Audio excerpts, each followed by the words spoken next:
हाँ, current affair के बारे में है। करंट अफेयर कैसे पढ़ें, क्या पढ़ें, मैं उसके बारे में बताता हूँ। देखो, करंट अफेयर के बारे में कभी भी इस बात को ध्यान रखना, मैं छोटी सी बात बोल रहा हूँ, बहुत पहले भी मैं बोल चुका हूँ। हम करंट अफेयर पढ़ते क्यों हैं? आप ज़रा ये सोचिए कि करंट अफेयर को आपके पाठ्यक्रम में क्यों जोड़ा गया। क्या ज़रूरत थी एसएससी या स्टाफ सिलेक्शन कमीशन को कि वो आपके जीके में करंट अफेयर को जोड़े? पहले तो जीके में करंट अफेयर के ज़्यादा क्वेश्चन नहीं आते थे। अगर आप 2016 के पहले का ट्रेंड देख लें तो बहुत ज़्यादा क्वेश्चंस नहीं थे। लेकिन अब करंट अफेयर के हर शिफ्ट में 7-7 सवाल, 8-8 सवाल क्यों होते हैं? ठीक है, कारण है मेरे भाई। यहाँ पर जिस तरीके से हमारे बाईलैटरल्स मीटिंग बढ़े, जिस तरीके से हमारा देश बढ़ रहा है, हमारा जीडीपी में ग्रोथ हो रहा है, ठीक है, जिस तरीके से हमारी सभी चीज़ों में ग्रोथ हो रही है, हम जिस तरीके से आगे बढ़ रहे हैं, तो आज के समय में जब कोई बंदा बिना करंट अफेयर पढ़े या एक तरीके से बिना उनके आसपास के नॉलेज का जानकारी हुए जब वो सेलेक्ट होने के बाद डिपार्टमेंट में जाता है ना, तो एकदम डम्ब सा बैठ जाता है। उसको पता ही नहीं घटना क्या हो रही है।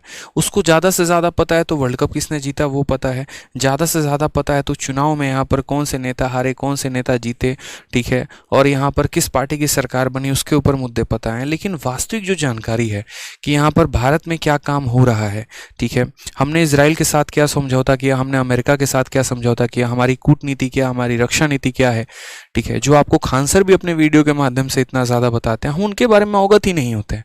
कहीं पर अगर दिख भी रहा होता है तो हम नहीं तैयारी करते हैं। राज्यसभा टीवी जो है कभी आप उसको देखते हैं? लेकिन आप वहीं एक यूपीएससी एस्पिरेंट से पूछिए तो आपके फ़ोन में जहाँ पर हॉटस्टार और यूट्यूब खुला है, जहाँ फर्जी थंबनेल के पीछे आप भागते हैं, वहीं पर उतने ही समय में खाना खाते हुए वो भी देखते हैं मोबाइल, लेकिन वो आपका वाला चैनल नहीं देखते, वो राज्यसभा टीवी देखते हैं। वो आज तक और एबीपी न्यूज़ नहीं देखते हैं, वो राज्यसभा टीवी में बैठकर पूरा जो भी काम हुआ है, पूरे दिन में जो भी इंपॉर्टेंट चीज़ें वो उसे नोट डाउन करते हैं, उसे पढ़ते हैं। यूँ समझ लीजिए कि मेरे आसपास सब कुछ है। अगर मैं यहाँ खड़ा हूँ तो मेरे लेफ्ट में सिगरेट की भी दुकान है, मेरे सामने दारू की भी दुकान है, और मेरे राइट में किताबों की भी दुकान है, बगल में एक मंदिर भी है।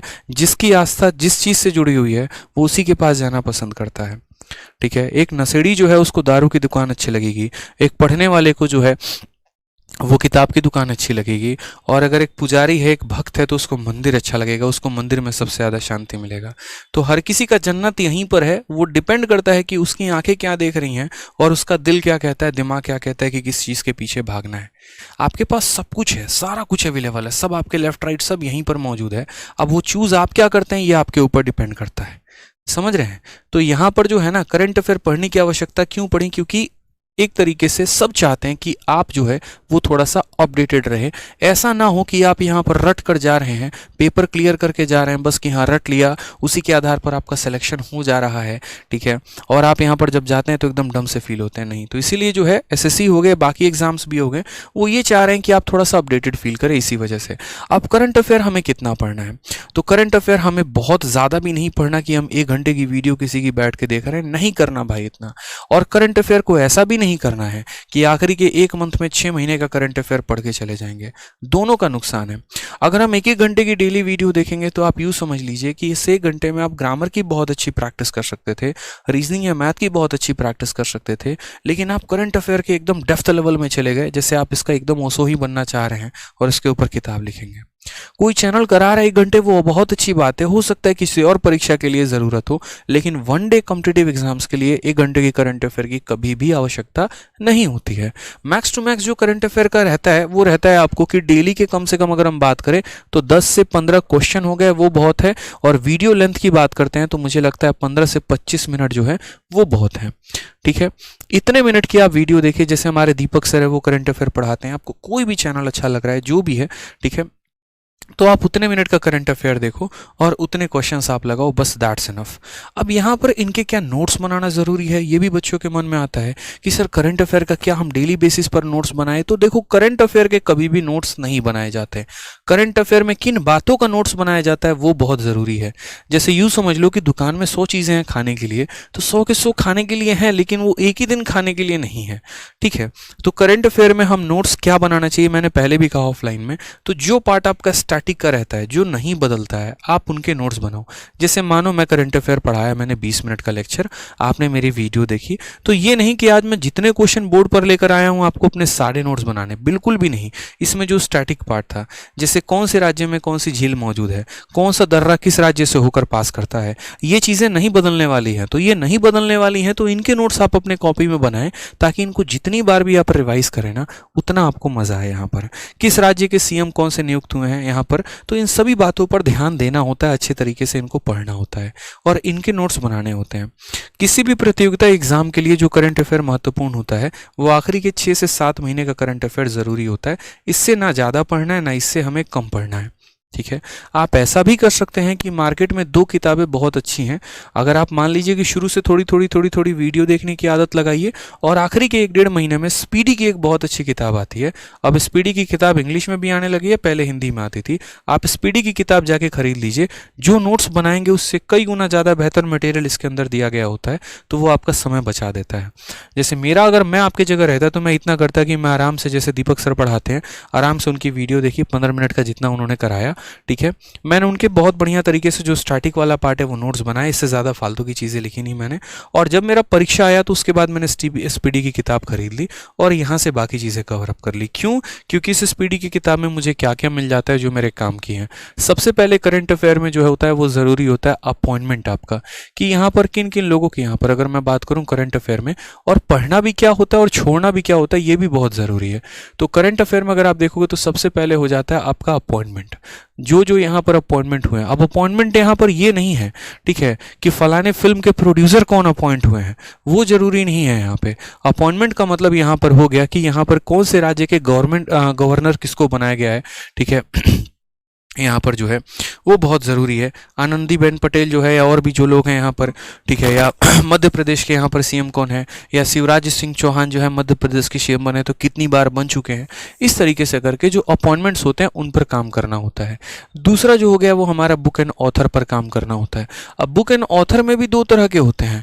एक बुक एंड ऑथर यहाँ पर ये हो गया मेरे भाई, जो पहले चला आ रहा है, जैसे बाबरनामा हो गया आपका। ठीक है, तो ये जो हो गई, जैसे रविन्द्रनाथ टैगोर की जितनी किताबें हो गई आपका, तो ये जो ओल्ड किताबें हो गई ना, ये एक तो इनके बारे में जो है आपको पढ़ना है। और दूसरा अभी जो नया लॉन्च हुआ है, जैसे मोदी जी ने कोई किताब लॉन्च किया, ठीक है, या फिर मान लीजिए कि किसी और पॉलिटिकल लीडर ने, शशि थरूर की किताब बैक टू बैक आते रहते हैं यहाँ पर, तो वो जो है वो आपको थोड़ा सा ध्यान रखना है बुक एंड ऑथर के बारे में, कि नाम क्या है किताब का और उसको लिखा किसने है। तीसरा, अगर हम करंट अफेयर में बात करते हैं यहाँ पर, तो तीसरा जो हो जाता है वो हमें PIN पर ध्यान देना होता है। अब ये PIN क्या है, तो PIN का मतलब हो जाता है पर्सन इन न्यूज़, जो व्यक्ति सबसे ज़्यादा चर्चा में है, जिसकी चर्चा ज़्यादा हो रही है।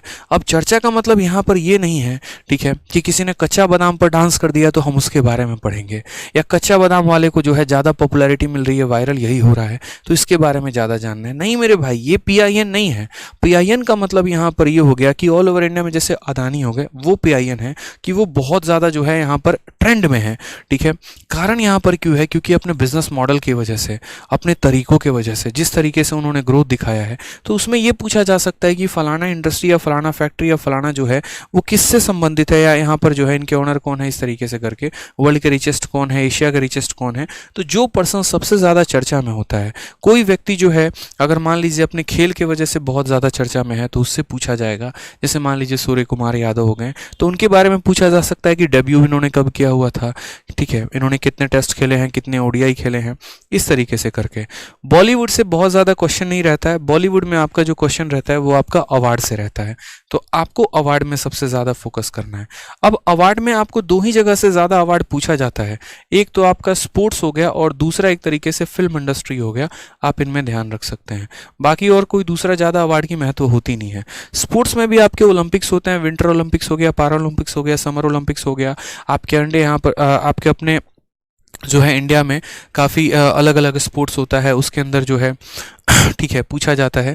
तो ये स्पोर्ट्स में आपको जो है जो अवार्ड मिला है किसको, रेसलिंग में, ये भी पूछा जाता है फलाना व्यक्ति किस खेल से संबंधित है, रेसलिंग से कौन संबंधित है यहाँ पे, ठीक है। और यहाँ पर जो है मीराबाई चानू का किस खेल से संबंध है, अभी इन्होंने हाल फिलहाल में फलाने ओलंपिक में कौन सा मेडल जीता है, या ओलंपिक में भारत की जो स्थान थी वो क्या थी, इस तरीके से करके। और फिल्म में जैसे दादा साहब फाल्के अवार्ड हो गया और भी चीज़ें हो गई, तो ये अवार्ड यहाँ से भी पूछा जाता है।